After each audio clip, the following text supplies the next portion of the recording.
পয়গম্বর ইস্তাগফির লাহুম আও লা তাস্তাগফির লাহুম, আপনি এই মুনাফিকদের জন্য ক্ষমা চান আর নাই চান, ক্ষমা চাইতে চাইতে যদি আমার কাছে 70 বারও এই মুনাফিক যারা করেছে, আপনার নেতৃত্ব যারা মানতে পারে নাই, আপনার সর্দারি যারা মানতে পারে নাই, আপনাকে উঁচা হন আপনার এটা যারা দেখতে পারে নাই, মদিনা ইসলামী হুকুমত হোক যারা দেখতে পারে নাই, মূল কাজে আপনাকে আগায়া দিয়া যারা পৃষ্ঠান দিয়েছে, এই লোকগুলোকে আপনি যদি 70 বারও তাদের জন্য আমার কাছে ক্ষমা চান, আমি আল্লাহ আপনার তওবা তাদের পক্ষে কখনোই গ্রহণ করব না, কবুল করব না। এই জন্য আল্লাহ নবী বললেন, ওমর, আল্লাহ তো আমাকে 70 বারের উপরে তওবা করার জন্য বলছেন, তাদের ব্যাপারে ক্ষমা চাওয়ার জন্য বলেছেন, তাদের ব্যাপারে আমি 70 বার হইলেও আমি তাদের জন্য তওবা কইরা তাদের মাফ করাবো। কিন্তু আল্লাহ নবী হযরত ওমর কয় না, মুনাফিকের জানাজায় যাওয়া লাগবে না, সব জায়গায় যাওয়া লাগে না। কিন্তু নবী কয় আমার একজন উম্মত মারা গেল, আমি যাব না। কয় না, আপনি এখানেও যাইতে পারবেন না। এই জন্য এই আমাদের জামানায়ও যদি মুসল্লিদের ভিতরে কিছু ওমর পাওয়া যাইতো, যারা সুদ খায়, ঘুষ খায়, দুর্নীতি করে, 2 নাম্বারি করে, জিনার মতো অপরাধে যারা জড়িত, কিছু মুসল্লি যদি এরকম পাওয়া যাইতো, না হুজুরদের জানাজা পড়া যাবে না, আমরাও তাদের জানাজা পড়াইতাম না। কিন্তু এরকম মুসল্লি পাওয়া যায় না, সবাই তালে তাল মিলায়, ভাব অনুযায়ী সবাই কি করে, তালে তাল মিলায়। নেক কাজে, সৎ কাজে কথা বলতে বুকের পাটা লাগে, সাহস লাগে। এই হিম্মত আর সাহস অনেক ইমানদারের আমাদের নাই, ঠিক না? আল্লাহর বান্দারা লক্ষ্য করেন, ওমর বলে না যাইতে পারবেন না, রাসূল বলে না, আল্লাহ তো ডাইরেক্ট আমারে নিষেধ করে নাই। এইবার নবীজি আমার আব্দুল্লাহ ইবনে উবাই ইবনে সালুলের জানাজায় বের হয়ে গেল। জানাজার নামাজ পড়ানোর পরে যখন ফিরে আসে, জিবরিল আমিন রাস্তা আটকায় দিছে। আল্লাহু আকবার বলেন। কোথায় গিয়েছিলেন আপনি? কয় আব্দুল্লাহর জানাজা পড়াইলাম। কেন পড়াইলেন আপনি? কয় আমার উম্মতের জানাজা পড়াবো না।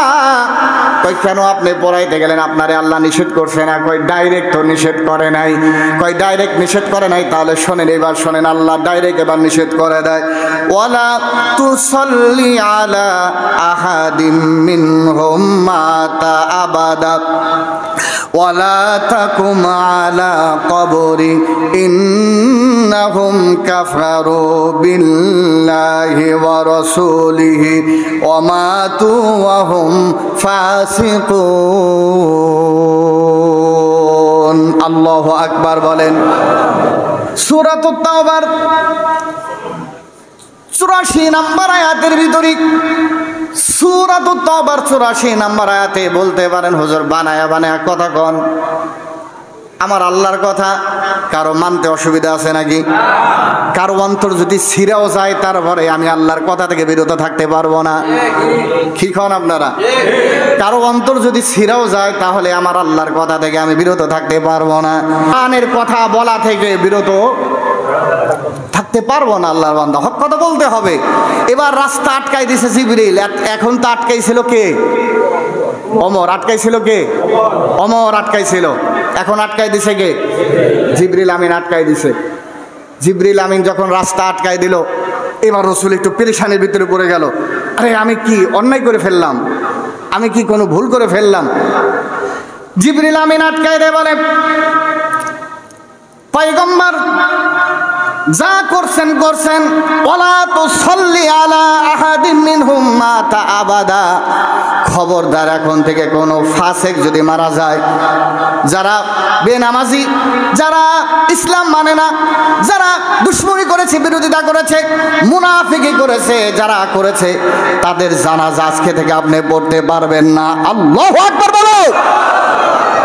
বেনামাজির জানাজা যদি বন্ধ হয়ে যাইতো, সমাজে বেনামাজির সংখ্যা কমতো না, বাড়তো? বেনামাজি জানাজা যদি বন্ধ হয়ে যাইতো, আপনার এক ওয়াক্ত নামাজ মসজিদে আসে না, অথচ তার জানাজায় যদি ইমাম না যায়, ইমামের চাকরি থাকে না। এই কিসের তার জানাজা? ও তো 5 ওয়াক্ত ফরজ নামাজ পড়ে নাই, আর ওইটা তো হলো আপনার ফরজে কিফায়া। এক এলাকায় 2 জন 3 জন আদায় করলে কি হয়ে যায়? আদায় হয়ে যায়। এই হক কথা বলার মতো কোনো ইমামের এখন কি সাহস আছে? কথা বলেন। তার কারণে এই কথা বললে কি চাকরি থাকে? কথা বলে না কেন? এই কথা বলে চাকরি থাকে? আমরা সমাজ আমার সমাজে থাকে, বেলা তোর সমাজে, তোমার সমাজে থাকে, তুমি কেন বলতে পারো নাই? তুমি কেন ফরজ নামাজ, যেই লোক মুয়াজ্জিনের আযানটাকে মসজিদে আনতে পারে না, যেই লোক মুয়াজ্জিনের আযানটাকে মসজিদে আনতে পারে না, ওই লোক কিভাবে মরার পরে আল্লাহর জান্নাতে যাইতে পারবে? কথা বলেন। যেই লোক আযানের পরে মসজিদে আসতে পারে না, ওই লোক কিভাবে মরার পরে জান্নাতে যাবে? কোনো রাস্তা আছে? কথা বলেন না কেন? কোনো রাস্তা আছে?